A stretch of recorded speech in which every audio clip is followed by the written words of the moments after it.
Vamos a hacer el yacimiento de Akrotiri en Grecia. Aún nos encontramos en Granada, en la Facultad de Filosofía y Letras.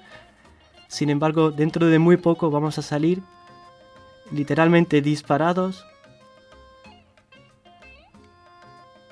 y nos vamos a mover en dirección Grecia.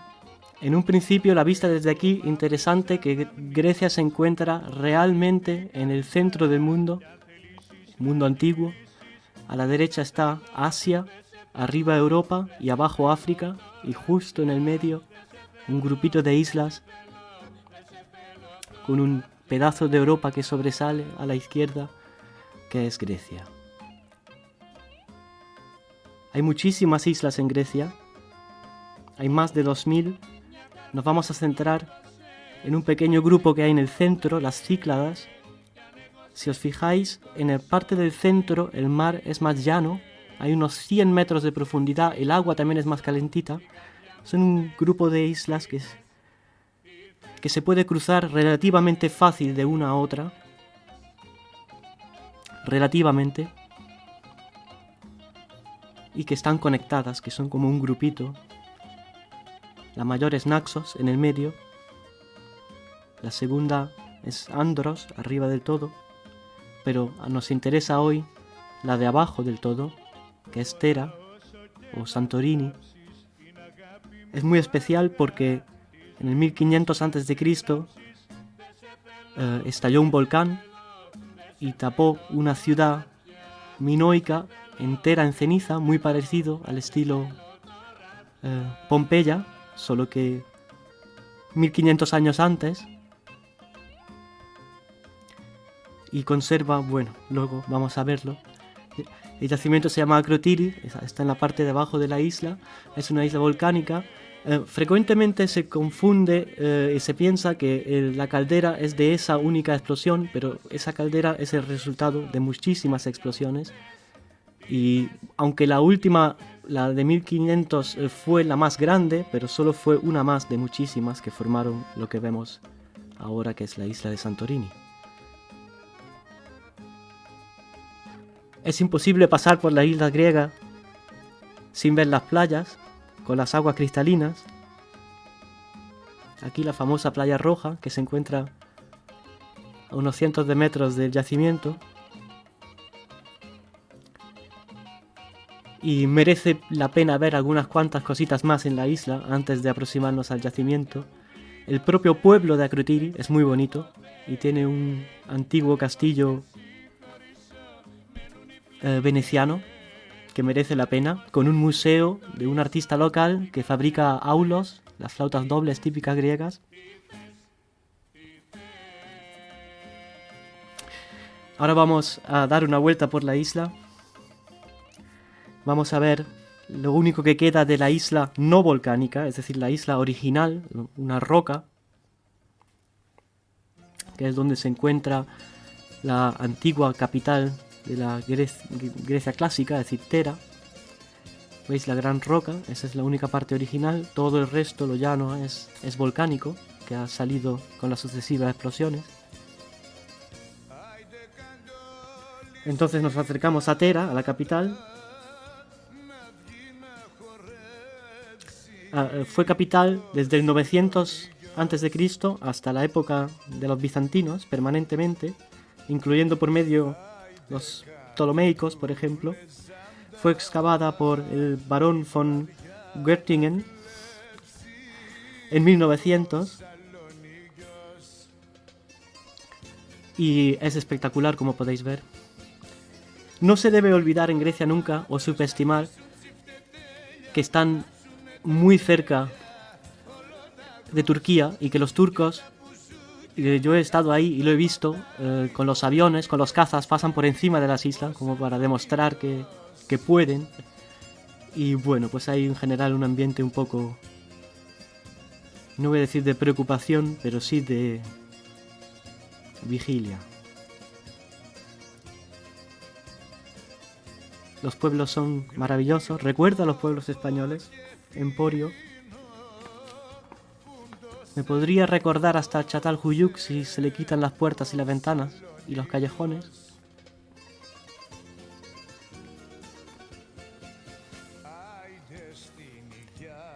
Pero aún más, todavía más interesante, vamos a ver la parte trasera, que se parece al altiplano granadino o al Sacromonte granadino.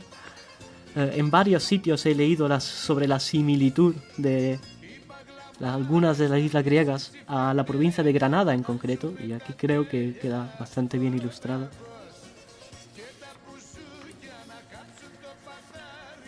Ahora vamos a Pirgos, un típico pueblo cicládico de origen medieval. Aquí, en este caso, las casas se han construido de una manera que están pegadas una a la otra y hacen como una fortaleza, pero natural, con las casas. Es también un poco como el Albaicín, es mediterráneo. También fue la capital hasta 1800.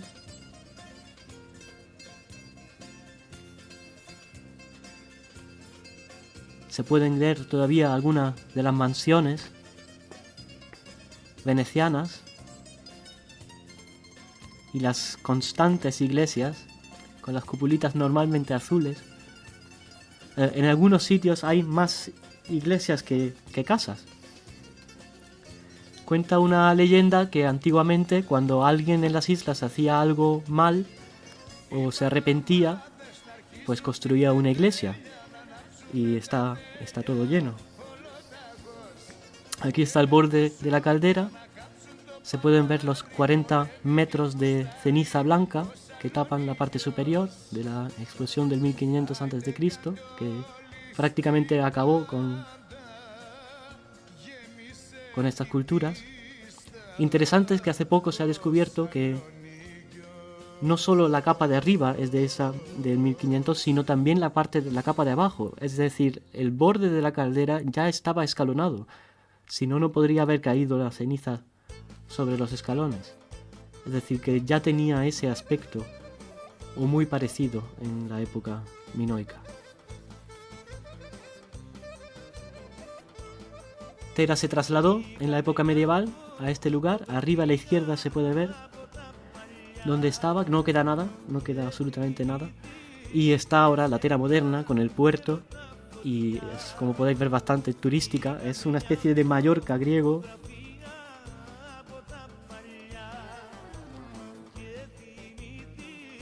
Pero aún así muy bonito.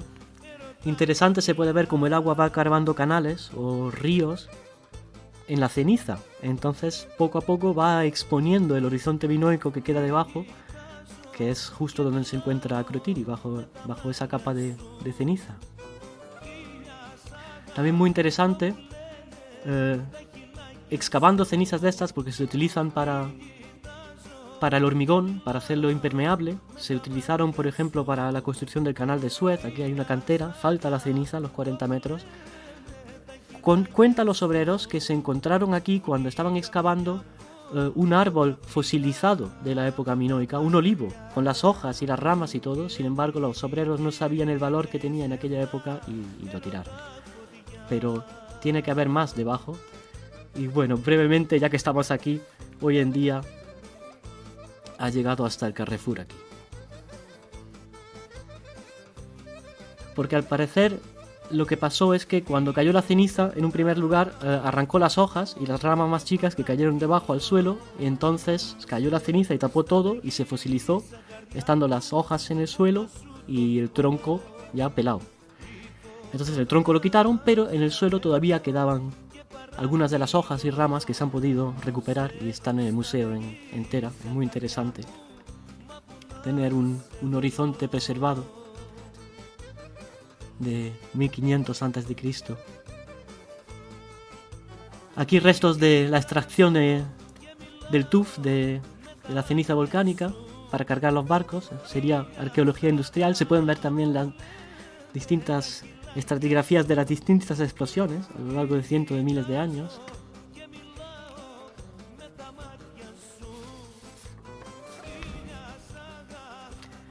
Y ahora vamos a Oia. No es la capital, pero sin duda es la parte más famosa. Si veis alguna foto, alguna postal con la puesta de sol de Santorini, es desde aquí. Eso es sin duda lo más turístico. Pero es espectacular y creo que las palabras, las imágenes hablan por sí mismo. Solo decir aquí a la derecha el castillo bizantino o lo que queda de él.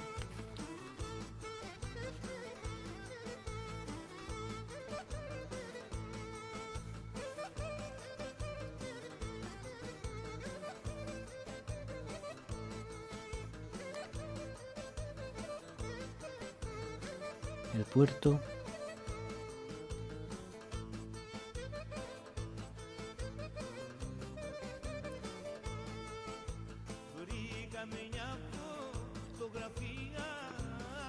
Y bueno, nos quedan por ver las pequeñas islitas que se han formado en el centro del cráter. Es decir, el cráter, la cámara, se está volviendo a hinchar.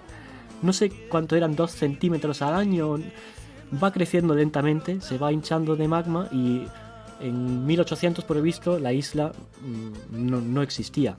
La antigua, la Palea, a la derecha sí, pero la de la izquierda es nueva. Así que eso queda un poco que pensar. De hecho, en 1800 hubo unas erupciones, la isla se abandonó totalmente cuando empezó a formarse, pero la gente ha vuelto y como veis está llenísimo. Aquí están los turistas bañándose en las aguas termales.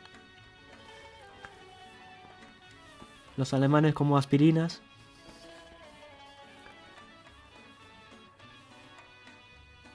Y hay una segunda en la Palea, en la antigua, un poco más privada, pero turistas igual.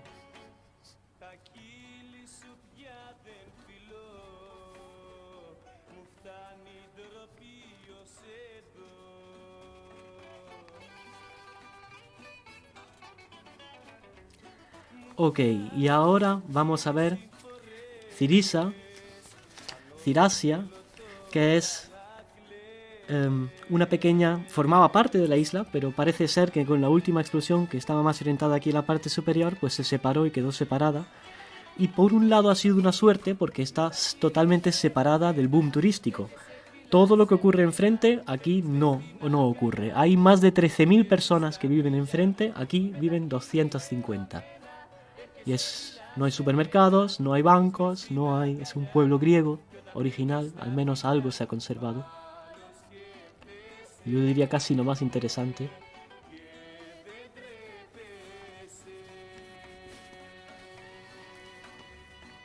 El agua aquí es un problema, como se puede imaginar. Hay que traerla o desalinizar, pero no hay suficiente para sobrevivir. Luego queda Aspronisi. Qué interesante que... Bueno, por un lado que se vende 4 millones de euros, si alguien está dispuesto a pagar, y que ahí hay un horizonte minoico de nuevo, los 40 o 30 metros de ceniza en este caso, y ahí debajo está conservado, si hubiese algo. Y ya llegando al fin, Anafi es una isla pequeñita que depende totalmente de Santorini porque es demasiado pequeña para sustentarse, para poder sobrevivir, y ya desde la época prehistórica van juntas las dos islas. Por ejemplo, los colores para los pigmentos de los frescos que vamos a ver luego los sacaron de aquí, de esta isla. Entonces sin duda cruzaban los minoicos y los cicládicos. Y ya volvemos a Crotiri.